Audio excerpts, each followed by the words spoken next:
Assalamualaikum warahmatullahi wabarakatuh. Perkenalkan, nama saya Muhammad Fadli dari kelas IF 401. Pada kesempatan kali ini saya akan menyampaikan presentasi ujian akhir semester mata kuliah Interaksi Manusia dan Komputer dengan topik Analisis Human Computer Interaction pada aplikasi OSS RBA. Sebagai gerbang utama perizinan usaha di Indonesia, evaluasi antarmuka dan interaksi pada aplikasi OSS RBA menjadi sangat krusial. Berikut adalah poin-poin analisis dan temuan yang berhasil saya temukan. Yang pertama adalah penempatan search dan menu jelajah atau browsing. Temuannya adalah di halaman depan publik, search sudah cukup baik. Ikon kaca pembesar diletakkan di header kanan atas, berdampingan dengan tombol daftar atau masuk. Ini sudah sesuai konvensi umum, yaitu top right search pattern sehingga mudah ditemukan. Namun setelah pengguna login atau masuk ke dashboard internal, fasilitas pencarian hilang dari header global. Pencarian profil pelaku usaha hanya bisa diakses lewat submenu tertentu, yaitu profil, kemudian pelaku usaha, bukan lewat search bar persisten di topnya. Ini melanggar prinsip search should be persistent and globally accessible. Jadi pengguna yang ingin mencari NIB, KBRI, maupun nama pelaku usaha dari halaman manapun harus lebih dulu tahu menu mana yang menyimpannya.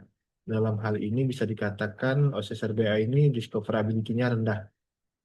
Kemudian jumlah menu juga terlalu banyak untuk layar lebar sehingga tidak semua item terlihat sekaligus. Ini langsung berkaitan dengan poin berikutnya terkait kesalahan fatal atau heuristic violation. Kesimpulannya adalah peletakan menu search tidak strategis karena tidak konsisten. Ada di halaman publik, kemudian hilang di dashboard internal dan tidak persisten. Yang kedua terkait kesalahan fatal atau heuristic violation. Temuannya adalah all caps di seluruh label menu. Pengaduan, pencabutan, sanksi, pelacakan, penjadwalan, pelacakan, profil ditulis dengan huruf besar. Dalam studi tipografi klasik menunjukkan all caps ini memperlambat reading time hingga 10-20% dan terkesan berteriak kepada pengguna. Kemudian temuan yang kedua adalah scroll horizontal pada tampilan desktop. Nah, scroll bar horizontal ini secara eksplisit terlihat di bawah navbar. Bahkan label menu terpotong di tepi kiri itu terlihat tertulis ngaduan, bukannya pengaduan. Untuk pengguna awam yang belum ngeh ada scroll bar horizontal ini akan sangat membingungkan. Juga menu terpotong atau truncated di Edge Viewport. Terlihat tulisan pengaduan ini kan harusnya pengaduan. Pengguna pertama kali membuka halaman langsung disuguhi label yang sudah terpotong dan akan sangat membingungkan sih. Yang berikutnya, temuan berikutnya adalah duplikasi label menu pelacakan. Nah, ini menu pelacakan ini muncul dua kali di navigasi bar yang sama dengan dua fungsi yang berbeda. Ini melanggar prinsip match between system and real world-nya Nielsen.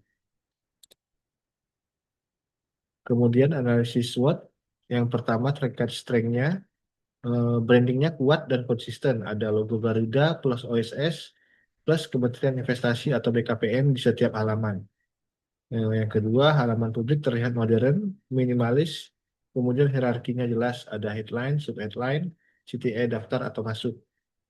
Yang ketiga, ada fitur pencarian lanjutan, mendukung banyak kriteria, nama, NIB, KBRI, kode proyek, status penanaman modal, email, nomor telepon, maupun NPWP. Ini sangat fleksibel untuk power user. Eh, Selanjutnya yang keempat, struktur menu mencerminkan alur bisnis instansi dari pelaporan, pengaduan, pencabutan, sanksi, pelacakan, penjadwalan. Ini sangat logis dari sisi domain. Kemudian weakness-nya atau kelemahan. Yang pertama, navbar overflow. Scroll horizontal tadi bahkan terjadi Pak, meskipun menggunakan tampilan desktop. Yang kedua, all caps berlebihan menurunkan skimmability atau menurunkan kemampuan untuk membaca cepat. Yang ketiga, search tidak persisten atau global setelah login. Hilang di dashboard internal tadi sudah dijelaskan. Kemudian ada duplikasi label menu pelacakan.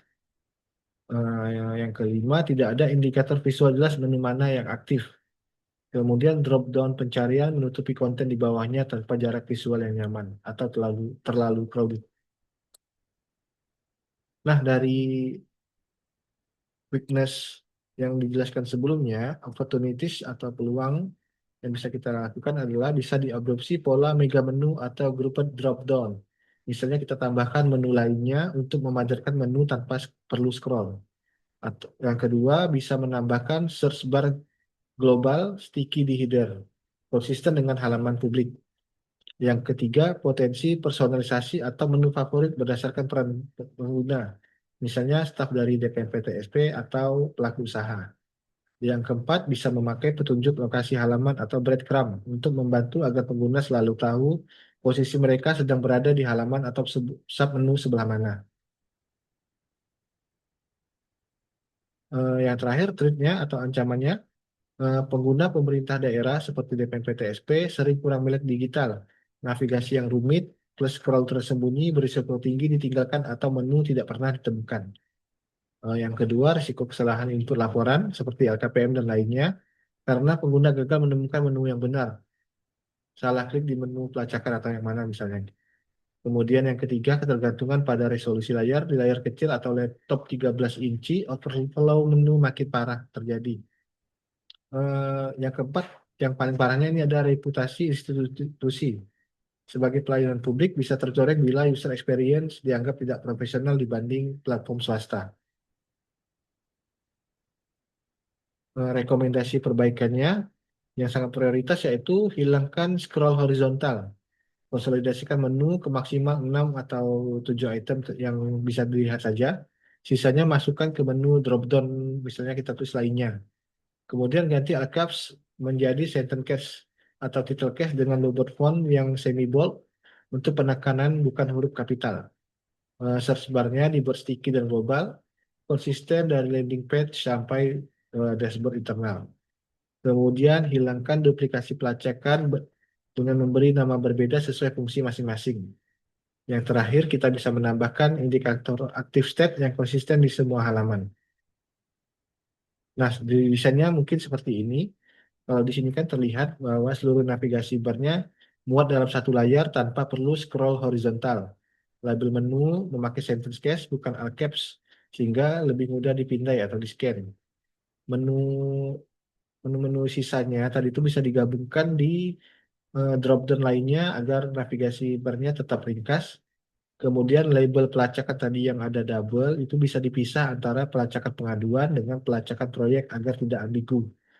Search bar-nya di sebelah kanan itu persisten tersedia langsung di header tanpa perlu masuk ke submenu lainnya. Kemudian ada menu indikator menu aktif, garis biru pada beranda ini seperti ini untuk membantu orientasi pengguna. Mungkin demikian presentasi yang dapat saya sampaikan. Atas perhatiannya saya ucapkan terima kasih. Assalamualaikum warahmatullahi wabarakatuh.